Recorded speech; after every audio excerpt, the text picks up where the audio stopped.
Salut à toi, j'espère que tu vas super bien ce matin. Moi, je vais super bien. Bonjour, bonsoir, chers internautes. Ça dépend du pays ou l'heure à laquelle vous me suivez. Aujourd'hui, je suis super excité parce que nous allons parler de la loi de Troie dans la gestion en fait des finances personnelles. Ici, nous parlons business, nous parlons cuisine, nous parlons de tout ce qui peut se lancer en entrepreneuriat, c'est-à-dire tout ce qu'on peut lancer en entrepreneuriat avec des faibles capitaux. Alors, si ces sujets vous disent, asseyez-vous confortablement, nous allons aborder 3 lois des finances auxquelles vous devez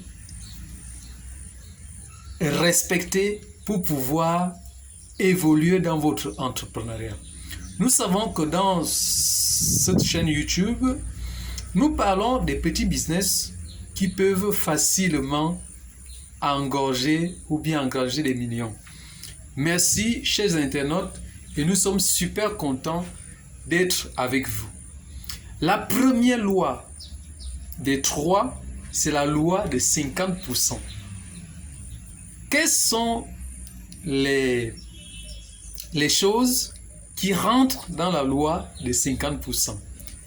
Nous avons dans la loi de 50%, c'est quoi la loi de 50% exactement?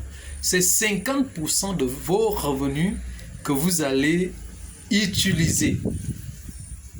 50% de votre salaire, 50% de votre loyer, 50% de votre entrée business. Et dans votre business, évidemment, vous devez avoir un salaire. Vous devez être salarié dans votre business pour ne pas confondre la poche de l'entreprise à votre poche. Voilà. Donc, dans cette loi de 50%, les éléments tels que le loyer, la nourriture, les factures indispensables. Et oui, nous parlons des factures indispensables, telles que la connexion Internet, sans laquelle vous ne pouvez pas faire un certain nombre de choses. Voilà, des conférences, des webinaires et ainsi de suite. Nous parlons des factures indispensables, pas des choses justes parce que vous voulez vous divertir. Voilà. À l'intérieur, vous avez des assurances. Assurance si vous avez un véhicule, voilà. Assurance maladie, voilà. Vous pouvez mettre quelque chose de côté pour des assurances, voilà. Assurance vie, c'est possible. Voilà, ça rentre dans la loi de 50%. Le pourcentage en termes financiers va s'occuper en fait de toutes ces choses dont on a cité, c'est-à-dire le loyer, la nourriture, les assurances, que ce soit maladie, véhicule, matériel et assurance vie, peu importe, voilà. Donc ces 50% vont s'en occuper. Nous avons la deuxième loi, qui est la loi de 30%. La loi de 30%, quels sont les éléments qui rentrent dans cette loi? Les 30% de votre revenu, qu'est-ce que vous allez faire avec? Voilà, vous pouvez faire des restaurants. Si vous êtes marié, vous avez une famille et tout, une fois par mois, vous pouvez faire un tour au restaurant, ou 2 fois, 4 fois, ça dépend de vos envies. Vous pouvez payer une salle pour faire du sport, voilà, ou bien autre chose. Vous pouvez payer les vêtements, voilà, chaque mois ou chaque semaine, tout dépend de vous. Il y a quand même un pourcentage que vous avez réservé pour ces choses. Il y a des aides financières, voilà, auprès de nos familles, voilà. Lorsque nous sommes entrepreneurs, ça ne veut pas dire qu'on ne doit plus soutenir les gens qui souffrent dans nos quartiers, dans notre entourage, dans nos voisinages. Nous pouvons les soutenir. Voilà, ça fait partie. Et la troisième loi, voilà, c'est la loi de 20%. La loi de 20%, elle est là pour épargner. Il faut épargner lorsqu'on est entrepreneur. Et on épargne et on investit dans les business. On investit dans les business et on se forme.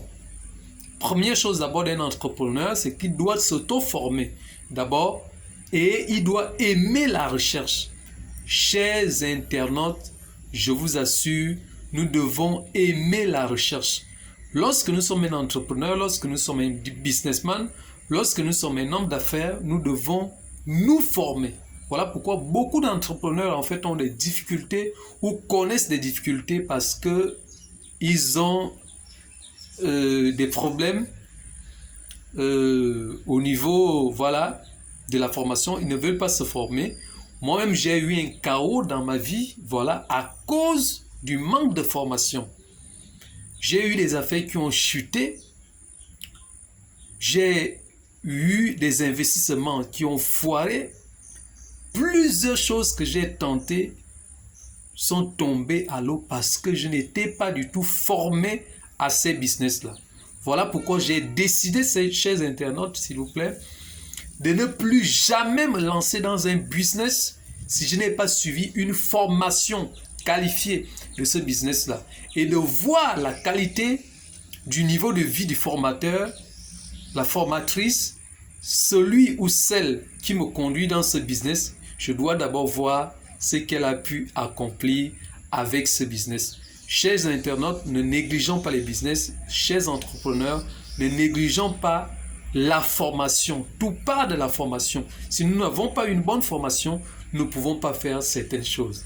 Sur ce, je vous laisse et je vous dis d'écrire dans la barre de description toutes les pensées que vous avez, ou bien les vidéos, ou bien le genre de contenu que vous voulez qu'on vous partage prochainement.